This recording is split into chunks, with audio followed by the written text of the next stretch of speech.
Hello friends, home quality time में आपका स्वागत है।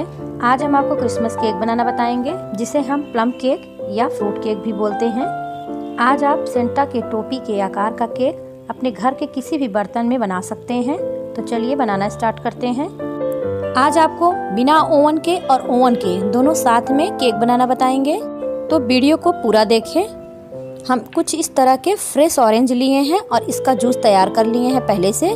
आप कोई भी फ्रूट जूस ले सकते हैं, हमने ऑरेंज जूस लिया है।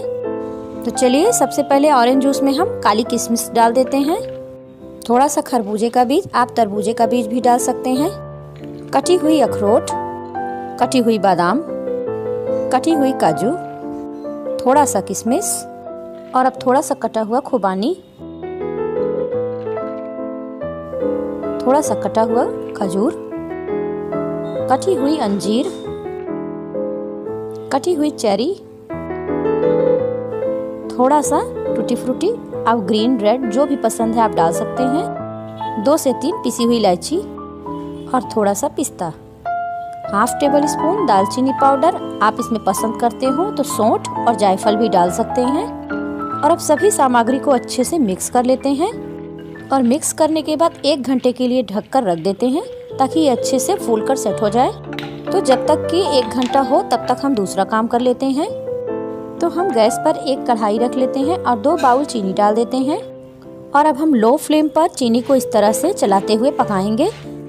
चीनी में हमें पानी नहीं डालना है, बस इसी तरह चलाना है ताकि चीनी बिल्कुल लाल होकर कैरमलाइज हो जाए। तो देखिए हमने 5 से 10 मिनट तक इस तरह से बस चीनी को चलाते रहे हैं। तो चीनी हल्के हल्के से इकट्ठा होकर चिपकने लगा है। तो देखिए चीनी हल्की सी गुलाबी होकर पिघलने लगी है। तो देखिए बिल्कुल लाल हो गया है और बिल्कुल पतली सी हो गई है चीनी। जैसे ही चीनी पूरी तरह से लाल और पतली हो जाए उसमें हम थोड़ा थोड़ा सा पानी डालते जाएंगे। तो पानी डालते समय थोड़ा सावधानी से ही पानी डालें क्योंकि थोड़ा सा पानी उछलता है।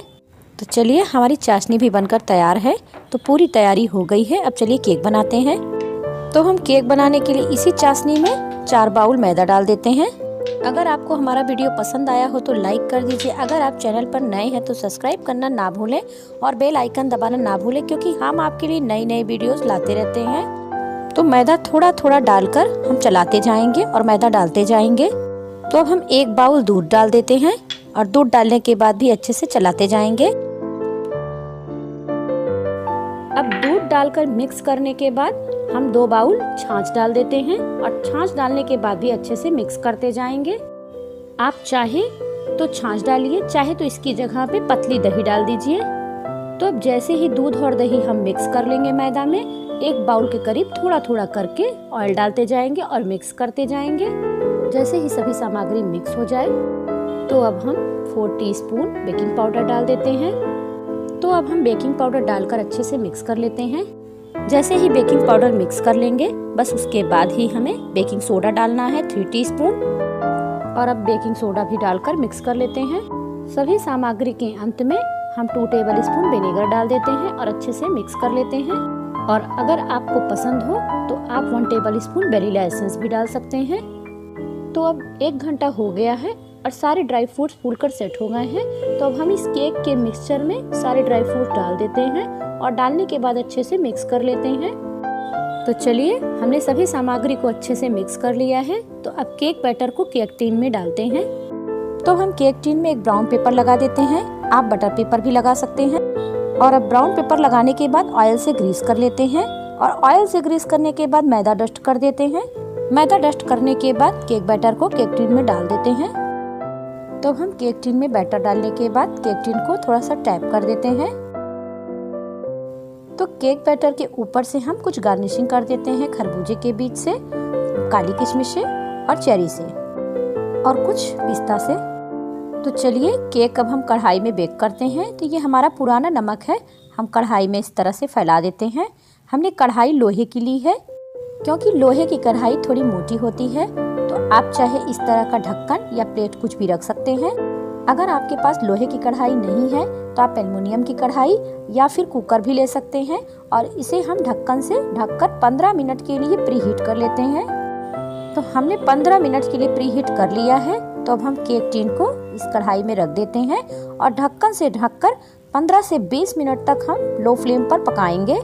जब तक कि कढ़ाई वाला केक पक रहा है तब तक हम आपको OTG में बता देते हैं। तो हम इस केक टिन को OTG में 15 मिनट के लिए 200 सेंटीग्रेड पे रखकर पका लेते हैं। तो चलिए, हमारा कढ़ाई वाला केक पक गया है। तो चलिए हम एक टूथपिक से चेक करते हैं। अगर आपके टूथपिक में केक का बैटर अंदर से लगता है तो समझ लीजिए कच्चा है, और अगर नहीं लगता है तो समझ लीजिए आपका केक पककर तैयार है। तो हमारा केक तो बनकर तैयार हो गया है। तो देखिए हमारा केक कितना खूबसूरत देखने में लग रहा है और उतना टेस्टी भी है। तो हमने लंबे ट्रे जैसे बर्तन में केक को बनाया है।